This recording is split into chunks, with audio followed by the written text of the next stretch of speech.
Hello everyone, ଆମେ ଆଜି ଆଲୋଚନା କରିବା ରେବତୀ ଗଳ୍ପ। ରେବତୀ ଗଳ୍ପର ଗାଳ୍ପିକ ହେଉଛନ୍ତି ଫକୀରମୋହନ ସେନାପତି। 1898 ମସିହାରେ ଏହି ଗଳ୍ପ ପ୍ରକାଶିତ ହୋଇଥିଲା। ଏହା ଉତ୍କଳ ସାହିତ୍ୟ ପତ୍ରିକାର ଦ୍ୱିତୀୟ ବର୍ଷ 10ମ ସଂଖ୍ୟା କାର୍ତ୍ତିକ ମାସ 1906 ମସିହାରେ ପ୍ରକାଶ ପାଇଥିଲା। ଫକୀରମୋହନ ସେନାପତି ଏହି ପତ୍ରିକାଟି ଶ୍ରୀ ଧୂର୍ଜଟି ଛଦ୍ମ ନାମରେ ଲେଖିଥିଲେ। ଓଡ଼ିଆ ସାହିତ୍ୟର ପ୍ରଥମ କ୍ଷୁଦ୍ର ଗଳ୍ପ ଭାବରେ ରେବତୀ ଗଳ୍ପ ଆତ୍ମପ୍ରକାଶ କରିଛି। ରେବତୀ ଗଳ୍ପରେ ଗୋଟିଏ ଛୋଟ ଝିଅ ରେବତୀର ପାଠ ପଢ଼ିବାର ପ୍ରବଳ ଉତ୍ସାହ ଓ ଏଥିରେ ତାର ଅନ୍ତରାୟ ସାଜୁଥିବା ପାରମ୍ପରିକ ଅନ୍ଧବିଶ୍ୱାସ ପୂର୍ଣ୍ଣ ଗ୍ରାମୀଣ ସମାଜର ଚିତ୍ରଣ କରାଯାଇଛି।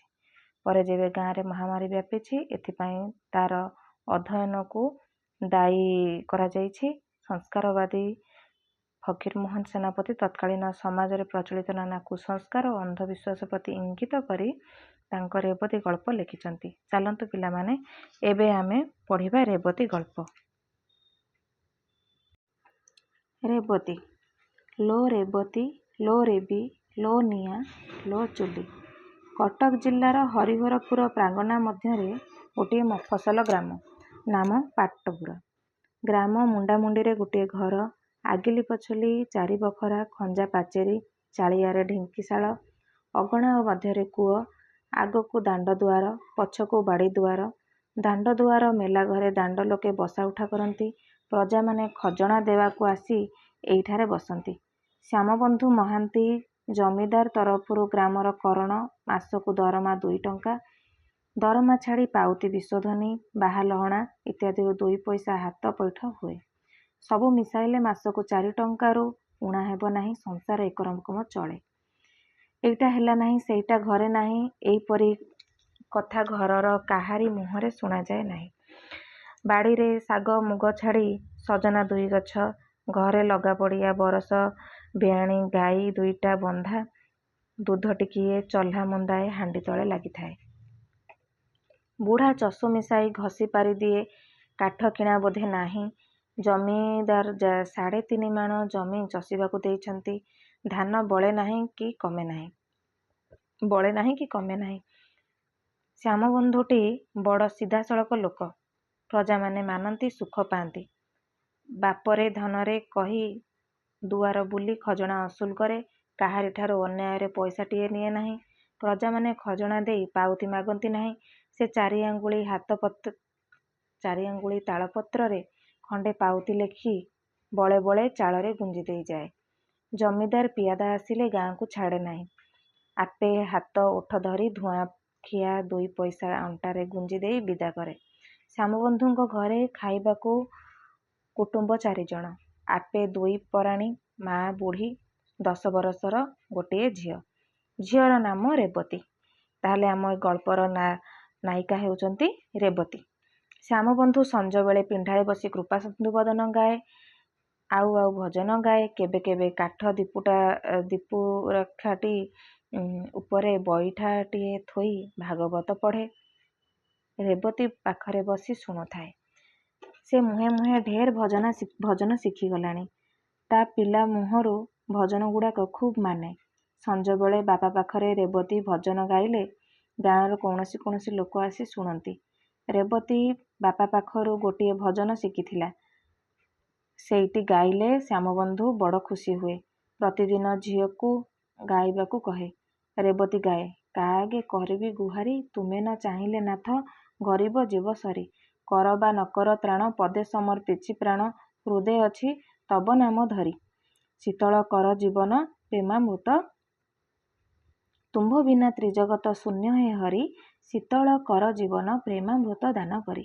2 ବର୍ଷ ତଳେ ସ୍କୁଲ ଡେପୁଟି ଇନ୍ସପେକ୍ଟର ମଫସଲ ଗସ୍ତକୁ ଯିବା ସମୟରେ ପାଟପୁରରେ ରାତିଏ ରହିଯାଇଥିଲେ।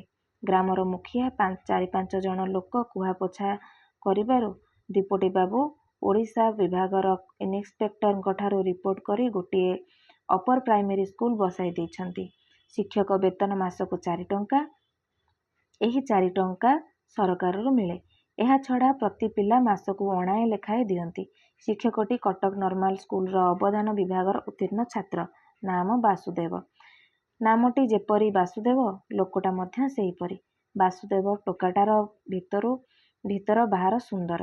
ଗାଁର ମଝିରେ ଚାଲିଯିବା ବେଳେ ମୁଣ୍ଡ ଟେକି କାହାରିକୁ ଚାହେଁ ନାହିଁ। ବୟସ ଅନ୍ଦାଜ 20। ସୁନ୍ଦର ରୂପ ଯେମିତି ଗୋଟିଏ ଚାଉଳରେ ଗଢ଼ା। ପିଲାଦିନେ ପିହୁଳା ରୋଗ ହୋଇଥିଲା। ତା ମା ମୁଣ୍ଡରେ ତତଲା ବୋତଲ ମୁହଁ ଚିହ୍ନ ଦେଇଥିଲା। ସେଇ ଚିହ୍ନ ଆଜି ଯାଏଁ ଅଛି। ବରଂ ସେଇ ଚିହ୍ନ ତାକୁ ମାନେ। ବାସୁଦେବ ପିଲାକାଳରୁ ମା ଛେଉଣ୍ଡ। ମାମୁଁ ଘରେ ରହି ମଣିଷ ହୋଇଛି। ବାସୁଦେବ ଜାତିରେ କରଣ। ଶ୍ୟାମବନ୍ଧୁ ମଧ୍ୟ କରଣ। ଏବେ ପୁନେଇ ଗୁରୁବାରରେ ଘରେ ପିଠାଟା ପଣାଟା ହେଲେ ଶ୍ୟାମବନ୍ଧୁ ପାଠଶାଳାକୁ ଯାଇ କହି ଆସେ, ବାପା ବାସୁ, ସଞ୍ଜବେଳେ ଟିକେ ଆମ ଘରକୁ ଯିବ। ତୁମ ମାଉସୀ ଡାକିଅଛନ୍ତି। ଏହିପରି ଯିବା ଆସିବା ପରେ ସେମାନଙ୍କ ମଧ୍ୟରେ ଗୋଟିଏ ମାୟା ଲାଗିଗଲାଣି। ରେବତୀ ମା ବାସୁକୁ ଦେଖିଲେ କହେ, ଆହେ ମା ଛେଉଣ୍ଡଟି କ'ଣ ଖାଏ? କିଏ ତା ଖାଇବା ଦେଖୁଛି? ବାସୁ ପ୍ରତିଦିନ ସଞ୍ଜବେଳେ ଯାଇ ଶ୍ୟାମବନ୍ଧୁ ପାଖରେ ଘଡ଼ିଏ ଅଧେ ବସି ଆସେ। ବାସୁକୁ ଦୂରରୁ ଦେଖିଲେ ବାସୁ ଭାଇ ଅଇଲେ ବୋଲି ରେବତୀ ପାଟି କରି ବାପାକୁ କୁହେ। ରେବତୀ ସଞ୍ଜବେଳେ ବାପା ପାଖରେ ବସି ପ୍ରତିଦିନ ପଠିତ ପୁରୁଣା ଭଜନ ଗୁଡ଼ିକ ବାସୁକୁ ଶୁଣାଏ। ବାସୁକୁ ସେଇ ଗୀତ ନୂଆ ନୂଆ ପରି ଲାଗେ। ଦିନେ ଏକଥା ସେକଥା ପଡ଼ୁ ପଡ଼ୁ ଶ୍ୟାମବନ୍ଧୁ ଶୁଣିଲେ କଟକର ଗୋଟିଏ ଝିଅ ସ୍କୁଲ ଅଛି। ସେଥିରେ ଝିଅମାନେ ପଢ଼ନ୍ତି, ଲୁଗା ସିଆଁ ଶିଖନ୍ତି। ସେହି ଦିନଠାରୁ ରେବତୀକୁ ପାଠ ପଢ଼ିବାକୁ ଶ୍ୟାମବନ୍ଧୁଙ୍କର ମନ ହେଲା ଏବଂ ଆପଣା ମନର କଥା ବାସୁଦେବଙ୍କୁ କହିଲେ। ବାସୁ ଶ୍ୟାମବନ୍ଧୁଙ୍କୁ ପିତୃତୁଲ୍ୟ ମାନେ। କହିଲା, ଆଜ୍ଞା, ମୁଁ ସେଇ କଥାଟା କହିବି ହଉଥିଲେ। ଦୁଇ ଜଣଙ୍କ ପରାମର୍ଶରେ ରେବତୀକୁ ପାଠ ପଢ଼ାଇବାର ସ୍ଥିର ହେଲା। ରେବତୀ ପାଖରେ ବସି ଶୁଣୁଥିଲା। ଦୁଇ ଚିଲ୍ଲାରେ ଘର ଭିତରକୁ ଯାଇ ମା'କୁ ଆଉ ଜେଜିକୁ ମୁଁ ପାଠ ପଢ଼ିବି ଖବର ଦେଲା। ମା କହିଲା, ହଉ ପଢ଼ିବୁ। ଜେଜି କହିଲେ, ପାଠ କ'ଣ ଲୋ? ମାଇକିନିଆ ଝିଅଟା, ପାଠ କ'ଣ? ରନ୍ଧାବଢ଼ା ଶିଖ, ପିଠାପଣା କରିବାକୁ ଶିଖ, ଝୋଟି ଦିଆ ଶିଖ, ଦହି ମୁହାଁ ଶିଖ, ପାଠ କ'ଣ? ରାତିରେ ଶ୍ୟାମବନ୍ଧୁ ପିଣ୍ଡାରେ ଖଣ୍ଡେ ଆମ୍ବକାଠ ପିଢ଼ା ଉପରେ ବସି ଭାତ ଖାଉଅଛନ୍ତି। ରେବତୀ ସାଙ୍ଗରେ ବସି ଖାଉଅଛି। ରେବତୀ ଆଗରେ ବସି ଭାତ ପୁଞ୍ଜାଏ ଆଣ, ଡାଲି ପାଣି ଟିକିଏ ପକେଇ ଯା, ଲୁଣ ଟିକିଏ ଦେ ଇତ୍ୟାଦି କଥା ବୋହୂ ପ୍ରତି ଆଦେଶ କରୁଛନ୍ତି। କଥାରେ ବୁଢ଼ୀ କହି ବସିଲେ, ହଁ ରେ ଶ୍ୟାମ, ରେବି ପାଠ ପଢ଼ିବ। ପାଠ କ'ଣ ରେ? ତିରିଲା ଝିଅର ପାଠପଢ଼ା କ'ଣ? ଶ୍ୟାମବନ୍ଧୁ କହିଲେ, ହେଉ କହୁଛି ତ ପଢ଼ୁ। ଝଙ୍କଡ଼ ପଟ୍ଟନାୟକ ଘର ଝିଅମାନେ ଯେ ଭାଗବତ ବୋଲି ପାରନ୍ତି, ବୈଦେହୀଶ ବିଳାସ ଛାନ୍ଦ ଗାଆନ୍ତି। ରେବତୀ ଭାରି ଖପା ହୋଇଯାଇ ଜେଜିକୁ ଗାଳି ଦେଇ କହିଲା, ଯା ଲୋ ବୁଢ଼ୀ ଜୁଗୁରିଟା। ତାହା ବାଦ୍ ଅଳି କରି ବାପାକୁ କହିଲା, ନା ବାପା, ମୁଁ ପାଠ ପଢ଼ିବି। ଶ୍ୟାମବନ୍ଧୁ କହିଲେ, ହଁ ତୁ ପଢ଼ିବୁ। ସେଦିନ କଥା ଏତିକି। ତହିଁ ଆରଦିନ ଅପରବଳି ବାସୁଦେବ ସୀତାନାଥ ବାବୁଙ୍କ ପ୍ରଥମ ପାଠ ଖଣ୍ଡିଏ ନେଇ ରେବତୀକୁ ଦେବାକୁ ସେ ଖୁସି ହୋଇ ବାପା ପାଖରେ ବସି କିତାପର ମୂଳ ପୁଡ଼ାଠାରୁ ଶେଷ ପୁଡ଼ା ଯାଏ ଓଲଟାଇ ଦେଖିଲା। ସେଥିରେ ହାତୀ, ଘୋଡ଼ା, ଗୋରୁ ଇତ୍ୟାଦିର ଛବି ଦେଖି ଭାରି ଖୁସି ହୋଇଗଲା। ରଜାମାନେ ହାତୀ ଘୋଡ଼ା ବାନ୍ଧି ଖୁସି ହୁଅନ୍ତି, କେହି ହାତୀ ଘୋଡ଼ା ଚଢ଼ି ଖୁସି ହୁଏ। ଆମ୍ଭରେ ବି ଛବିଟା ଦେଖି ଖୁସି। ରେବି ଧାଇଁ ଧାଇଁ ମା'କୁ କିତାପର ଛବି ସବୁ ଦେଖାଇଲା। ତାହା ବାଦ୍ ଜେଜିକୁ ଦେଖାଇଲା। ଜେଜି କିଞ୍ଚିତ୍ ବିରକ୍ତି ହୋଇ କହିଲା, ହଁ ଯା। ରେବତୀ ତାହାକୁ ଦୂର କରି ଗାଳି ଦେଇ ଫେରିଆସିଲା। ଆଜି ଦିନଟି ଭଲ, ଶ୍ରୀପଞ୍ଚମୀ। ରେବତୀ ସକାଳୁ ବୁଡ଼ ମାରି ଗାଧୋଇ ନୂଆ ଲୁଗା ଖଣ୍ଡିଏ ପିନ୍ଧି ଘର ବାହାର ହେଉଅଛି। ବାସୁ ଭାଇ ଆସିଲେ କିତାବ ପଢ଼ାଇଦେବ। ବୁଢ଼ୀ ଭୟରେ ବିଦ୍ୟାଳୟର ଆୟୋଜନ କିଛି ହୋଇନାହିଁ। ବେଳ 6 ଘଡ଼ି ସମୟରେ ବାସୁ ଯାଇ ପଢ଼ାଇ ଦେଲା। ସ୍ୱତନ୍ତ୍ର ଆ, ସ୍ୱରେ ଆ, ହର୍ଷଇ, ଦୀର୍ଘଇ, ହସଉ, ଦୁଘଉ ଇତ୍ୟାଦି। ପ୍ରତିଦିନ ପଢ଼ା ଚାଲିଲା। ପ୍ରତିଦିନ ସଞ୍ଜବେଳେ ବାସୁ ଯାଇ ପଢ଼େଇ ଦିଏ। 2 ବରଷ ମଧ୍ୟରେ ରେବତୀ ଢେର ପଢ଼ିଗଲାଣି। ମଧୁରାଙ୍କ ଛନ୍ଦମାଳା ପଢ଼ିଥିବା ବେଳେ ତୁଣ୍ଡରେ ବାଟୁଳି ବାଜୁନାହିଁ।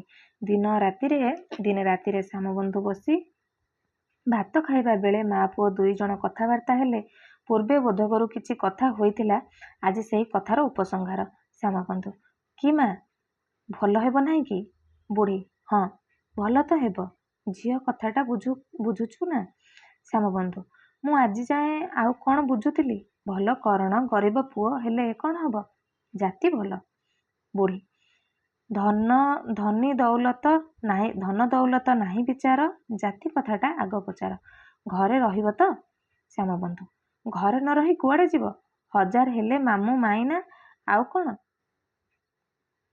ରେବତୀ ପାଖରେ ବସି ଭାତ ଖାଉଥିବା ଏହି କଥାର ମର୍ମ ସେ କ'ଣ ବୁଝିଲା ସେ ଜାଣେ।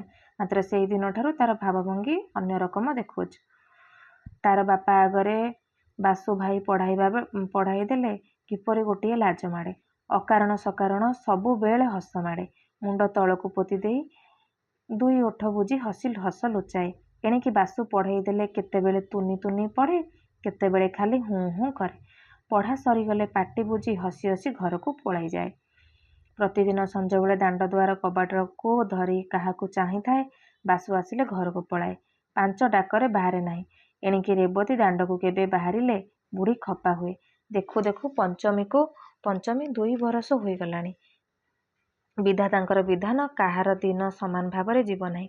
ଫଗୁଣ ମାସିଆ ଦିନ ନାହିଁ, କିଛି ନାହିଁ। ଅଚାନକ କାହୁଁ ବାଡ଼ି ଆସିଲା। ସକାଳେ ଗ୍ରାମରେ ଶୁଣାଗଲା ଗୁମାସ୍ତା ଶ୍ୟାମବନ୍ଧୁ ମହାନ୍ତିଙ୍କୁ ବାଡ଼ି ଧରିଛି। ମଫସଲ ଗାଁର ବାଡ଼ି ପଡ଼ିଲେ ତାଟି କବାଟ ପଡ଼ିଯାଏ। ବାଡ଼ି ବୁଢ଼ା ସତେ ପରା ଟୋକେଇଟିଏ କାଖେଇ ଦାଣ୍ଡରେ ମନୁଷ୍ୟ ଗୋଟାଉଛି। ଏପରି ସମସ୍ତେ ମଣନ୍ତି। ଦୁଆରକୁ କାହାରି ଆସିବାର ନାହିଁ। ମାଇକିନିଆ 2ଟା କ'ଣ କରିବେ?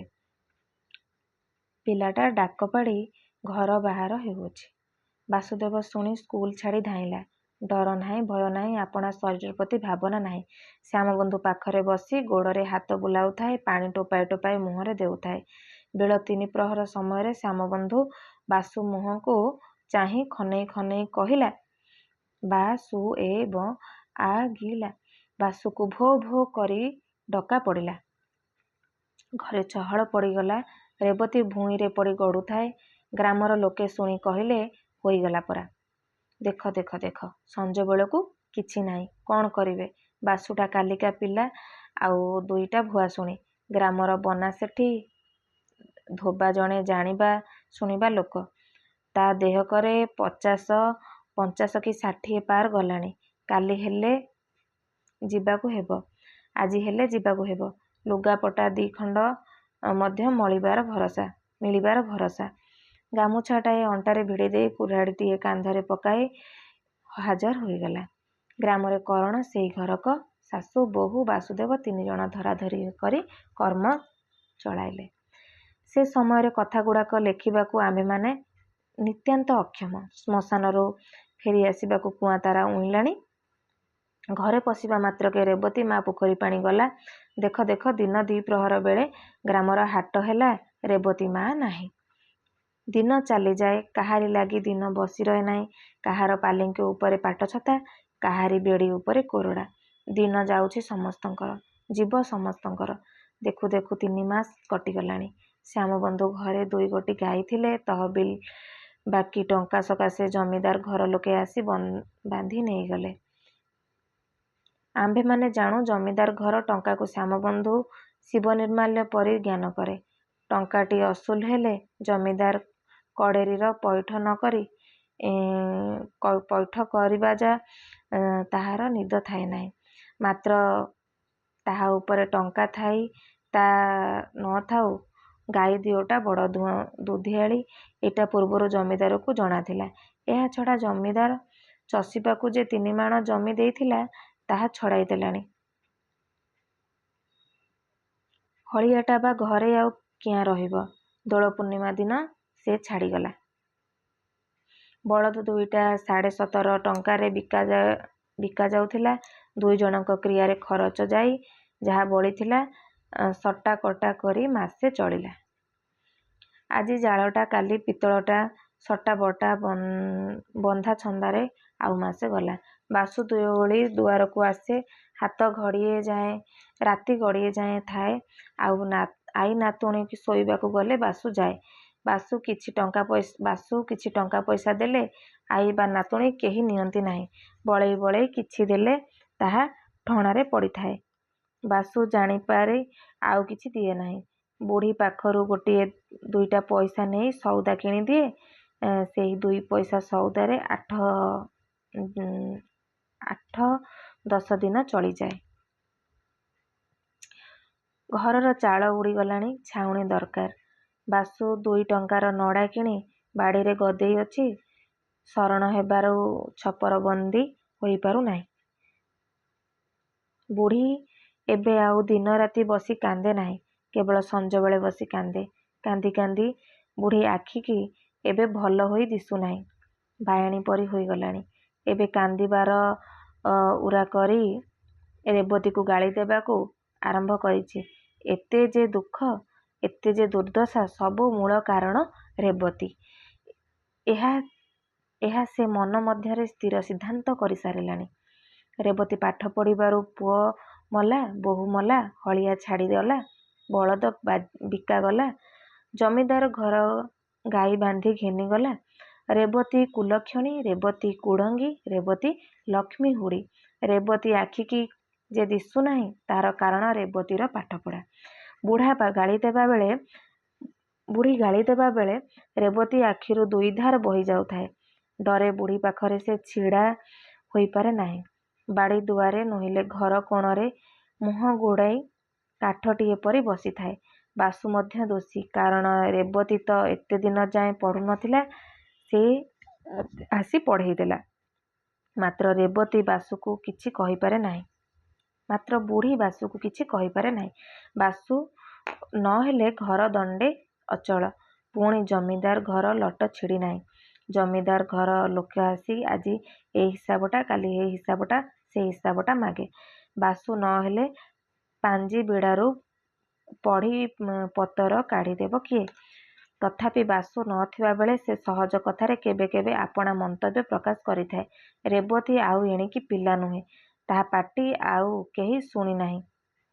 ବାପା ମା ଗଲା ଦିନୁ ତାକୁ ଦାଣ୍ଡ ଦୁଆରେ ଆଉ କେହି ଦେଖି ନାହିଁ। କେତେ ଦିନ ଯାଏଁ ଭୋ ଭୋ କରି ଡକା ପଡ଼ୁଥିଲା। ଏବେ ଆଉ ପାଟି କରି କାନ୍ଦେ ନାହିଁ। ମାତ୍ର ଦିବାରାତି ଆଉ ଆଖିରୁ ପାଣି ଶୁଖିବାକୁ ନାହିଁ। ତାହାର କ୍ଷୁଦ୍ର ପ୍ରାଣ ତହିଁରୁ ଅତି କ୍ଷୁଦ୍ର ମନଟି ଏକାବେଳକେ ଭାଙ୍ଗି ଯାଇଅଛି। ତା ପକ୍ଷରେ ବର୍ତ୍ତମାନ ଦିନ ରାତି ସମାନ। ସୂର୍ଯ୍ୟରେ ଆଲୁଅ ନାହିଁ, ରାତିରେ ଅନ୍ଧାର ନାହିଁ, ସମସ୍ତ ଜଗତ ଶୂନ୍ୟ। କେବଳ ପିତା ମାତାଙ୍କ ମୂର୍ତ୍ତି ହୃଦୟରେ ପୂର୍ଣ୍ଣ କରିଅଛି। ମା ଏହିଠାରେ ବସିଅଛନ୍ତି, ବାପା ଚାଲି ଯାଉଛନ୍ତି, ତା ଆଖିରେ କେବଳ ଏହି 2ଟି ଦିଶୁଅଛି। ବାପା ମା ମରିଯାଉଛନ୍ତି, ଆଉ ସେମାନେ ଆସିବେ ନାହିଁ, ଏକଥା ସେ ବିଶ୍ୱାସ କରିପାରୁ ନାହିଁ। ପେଟରେ ଭୋକ ନାହିଁ, ଆଖିରେ ନିଦ ନାହିଁ, ଦିବାନିଶି ଅନୁକ୍ଷଣ ପିତା ମାତା ଧ୍ୟାନ। ଜେଜେମା ଡରରେ ଖାଇବାକୁ ବସେ, ଭୂଇଁରୁ ପ୍ରାୟ ଉଠେ ନାହିଁ। ଦେହରେ ହାଡ଼ଚମ 2 ଖଣ୍ଡି ଅଛି। କେବଳ ବାସୁଦେବ ଘରକୁ ଆସିଲେ ଉଠି ବସେ। ବଡ଼ ବଡ଼ ଆଖି 2ଟାରେ ଜଳ ଜଳ କରି ବାସୁକୁ ଚାହୁଁଥାଏ। ବାସୁ ଅନାଇଲେ ସାନ ନିଶ୍ୱାସଟାଏ ପକାଇ ମୁଣ୍ଡ ପୋତି ଦିଏ। ବାସୁ ପାଖରେ ଥିବା ଯାଏଁ ତାକୁ ଚାହିଁ ରହିଥାଏ। ଯେତେବେଳେ ଆଉ କିଛି ଜ୍ଞାନ ନ ଥାଏ, ଆଖିରେ ବାସୁଦେବ, ଚିନ୍ତା ବାସୁଦେବ, ସମସ୍ତ ହୃଦୟଟି ବାସୁଦେବମୟ। ଶ୍ୟାମବନ୍ଧୁ ମରିବାର ଆଜିକୁ ହାତଗଣତିରେ 5 ମାସ। ଜ୍ୟେଷ୍ଠ ମାସିଆ ଦିନ ଠିକ୍ ଦିନ ଦ୍ୱିପ୍ରହର ବେଳେ ବାସୁ ଦୁଆରେ ଡାକିଲା। ଏତେବେଳ ଯାଏଁ ସେ କୌଣସି ଦିନ ଆସେ ନାହିଁ। ବୁଢ଼ୀ କୁନ୍ଥେଇ କୁନ୍ଥେଇ ଯାଇ ଦୁଆର ଫିଟାଇ ଦେଲା। ବାସୁ କହିଲା, ଜେଜିମା! ଡିପୋଟି ଇନିସ୍ପେକ୍ଟର ହରିହରପୁର ଥାନାରେ ବସି ପାଠଶାଳା ପିଲାମାନଙ୍କୁ ପାଠ ପଚାରିବେ। ସବୁ ସ୍କୁଲର ପିଲାମାନେ ଯିବେ। ମୋ ପାଖକୁ ଚିଠି ଆସିଛି। ମୁଁ ପିଲାମାନଙ୍କୁ ନେଇ କାଲି ସକାଳେ ଯିବି। 5 ଦିନ ଲାଗିବ। ରେବତୀ କବାଟ କଣରେ ଛିଡ଼ା ହୋଇ ଶୁଣୁଥିଲା। ଲଥ୍ କରି ବସି ପଡ଼ିଲା। ଭାଗ୍ୟେ କବାଟ ଧରିଥିଲା, ନଚେତ୍ ବୋଧହୁଏ ପଡ଼ି ଯାଇଥାନ୍ତା।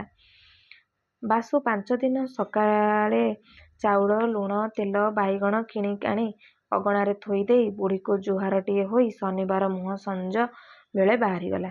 ବୁଢ଼ୀ କହିଲା, ବାପା! ଖରାରେ ବୁଲିବୁ ନାହିଁ, ଦେହ ପାକୁ ଚାହିଁବୁ, ବେଳରେ 2ଟା ମୁହଁରେ ଦବୁ। ଏହା କହି ନିଶ୍ୱାସଟାଏ ପକାଇଲା। ରେବତୀ ଏକା ଧ୍ୟାନରେ ବାସୁକୁ ଚାହିଁଥାଏ। ଆଜିକା ଚାହାଣି ଅନ୍ୟ ରକମ। ଆଗେ ବାସୁକୁ ଚାହିଁଲେ ମୁଣ୍ଡ ତଳକୁ ପୋତି ଦେଉଥିଲା, ଆଜି ସେ ଭାବ ନାହିଁ। ଏକ ଧ୍ୟାନରେ ବାସୁକୁ ଚାହିଁ ରହିଛି। ବାସୁର ମଧ୍ୟ ଆଜି ଆଗକା ଚାହାଣି ନାହିଁ। ଆଗେ ବାସୁର ଯେମନ୍ତ ଖୁବ୍ ଇଚ୍ଛା ରେବତୀକୁ ଭଲ କରି ଦେଖିବ, କିନ୍ତୁ ଅନାଇ ପାରେ ନାହିଁ। ଆଜି 4 ଚକ୍ଷୁର ମିଳନ। ଆଖି ଫେରାଇବାକୁ କାହାରି ଆୟତ୍ତ ନାହିଁ। ବାସୁ ଚାଲିଗଲାଣି, ଆଉ ଦିନ ନାହିଁ। ଘର ବାହାର ଅନ୍ଧାର ପୂରିଗଲାଣି। ରେବତୀ ଯେପରି ଚାହିଁଥିଲା ସେଇପରି ଚାହିଁଅଛି। ବୁଢ଼ୀ ଡାକିବାରୁ ତାହାର ଚେତନା ହେଲା। ଘର ବାହାର ସମସ୍ତ ଅନ୍ଧକାରମୟ। ରେବତୀ ବସି ଦିନ ଗଣୁଛି। ଆଜି 6 ଦିନ। ବାପା ମା ଗଲା ଦିନୁ ଦାଣ୍ଡ ଦୁଆର ଦେଖି ନଥିଲା। ଆଜି ସକାଳୁ ଦାଣ୍ଡ ଦୁଆର ଆଗରେ 2 ଥର ମୁହଁ ମାରି ଗଲାଣି। ବେଳ ଅନ୍ଦାଜ 6 ଘଡ଼ି। ହରିହରପୁରରୁ ସ୍କୁଲ ପିଲାମାନେ ଫେରି ଆସିବା ମାତ୍ରେ ଲୋକେ ବୋଲାବୋଲି ହେଲେ। ହରିହରପୁରରୁ ଫେରି ଆସିବା ସମୟରେ ଗୋପାଳପୁରର ବରଗଛ ମୂଳରେ ପଣ୍ଡିତଙ୍କୁ ବାଡ଼ି ଧରିଲା। 4 ଥର ପୋଖରୀ ପାଣି ହେଲେ। ଅଧାରାତି ବେଳେ ଚାଲିଗଲେ। ଗ୍ରାମର ଲୋକମାନେ ହାୟ ହାୟ କଲେ। ପୁଅ ଝିଅ ମା ମାଇକିନିଆମାନେ ପାଟିକରି କାନ୍ଦି କାନ୍ଦି ପକାଇଲେ। କେହି କହିଲା, ଆହା କି ରୂପରେ, କେହି କହିଲା କି ଧୀରରେ, କେହି କହିଲା ଦାଣ୍ଡରେ ଚାଲି ଯାଉଥିବ ଯେ ମାଛିଟିଏ ମୋର ବୋଲି କହିବ ନାହିଁ। ରେବତୀ ଶୁଣିଲା, ବୁଢ଼ୀ ଶୁଣିଲା। ବୁଢ଼ୀ କାନ୍ଦି କାନ୍ଦି ତାହା କଣ୍ଠ ରୁନ୍ଧି ହୋଇଗଲା। ଆଉ କାନ୍ଦି ପାରିଲା ନାହିଁ। ଶେଷରେ ଉଠି କହିଲା, ଆହା ବାପା, ବିଦେଶକୁ ଆସି ଆପଣା ବୁଦ୍ଧିରେ ପ୍ରାଣ ହରାଇଲୁ ରେ। ଅର୍ଥାତ୍ ସେ ଦୁର୍ବୁଦ୍ଧି କରି ରେବତୀକୁ ପାଠ ପଢ଼ାଇଥିବାରୁ ମରିଗଲା, ନଚେତ୍ କେବେ ମରି ନଥାନ୍ତା। ଶୁଣିବା ବେଳେ ରେବତୀ ଘରେ ଯାଇ ପଡ଼ିଛି। ସ୍ୱର ଶବ୍ଦ ନାହିଁ। ସେ ଦିନଟା ଗଲା। ତହିଁ ଆର ଦିନ ସକାଳେ ବୁଢ଼ୀ ରେବତୀକୁ ପାଖରେ ନ ଦେଖି ପାଟି କରି ଡାକିଲା, ଲୋ ରେବତୀ, ଲୋ ରେବି, ଲୋ ନିଆଁ, ଲୋ ଚୁଲି। ବୁଢ଼ୀ ବାୟାଣୀ ପରି ହୋଇଗଲୁଣି।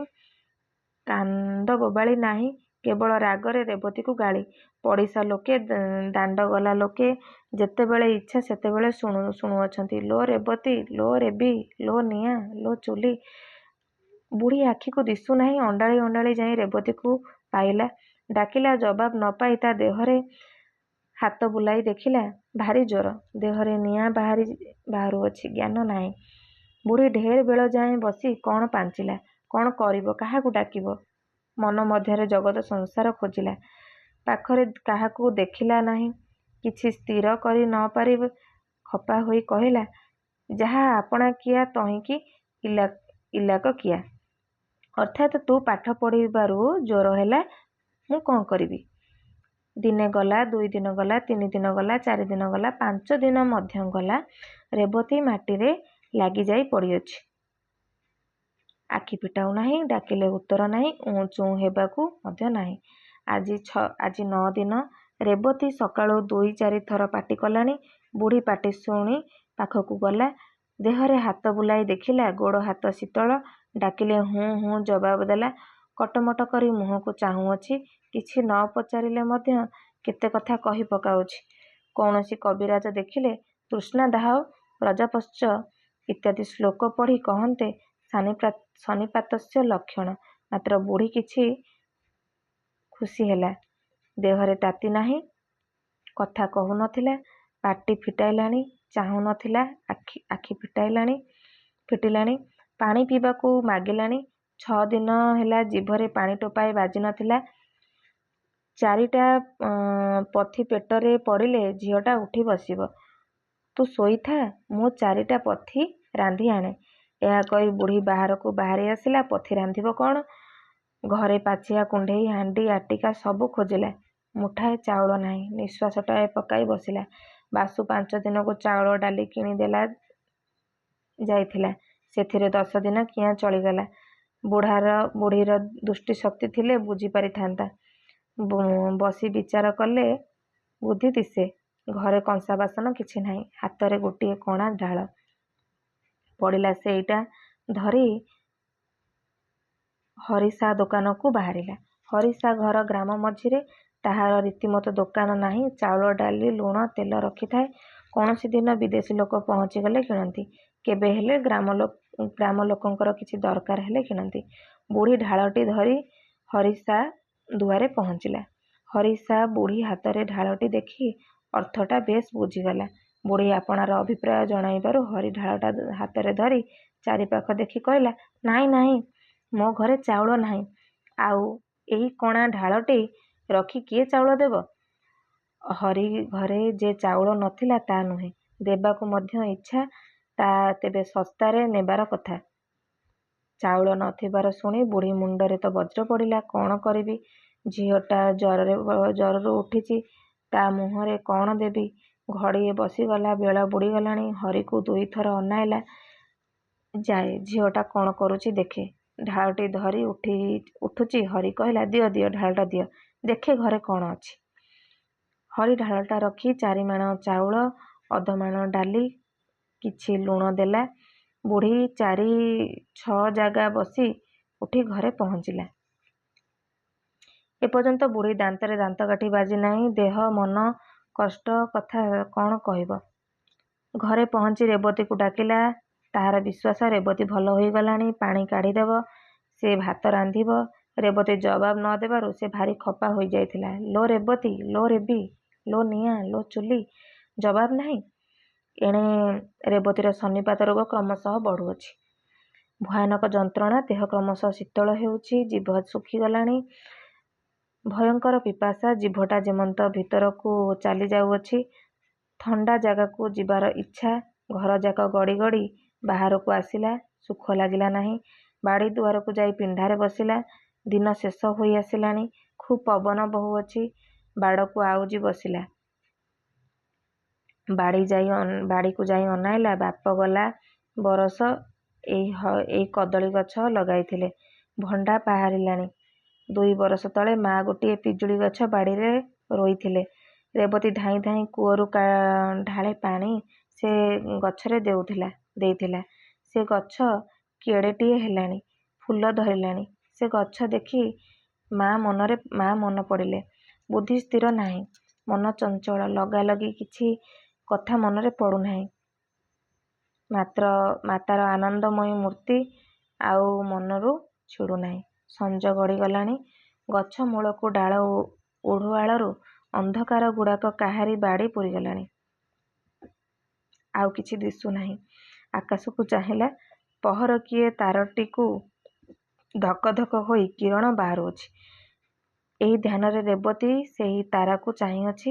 ଆଖିରେ ଆଉ ପଲକ ପଡ଼ୁନାହିଁ। ତାରାର ଆକାର କ୍ରମଶଃ ବଢ଼ିଯାଇଛି। ଚକ୍ର ପରି ଆକାର ହୋଇଗଲାଣି।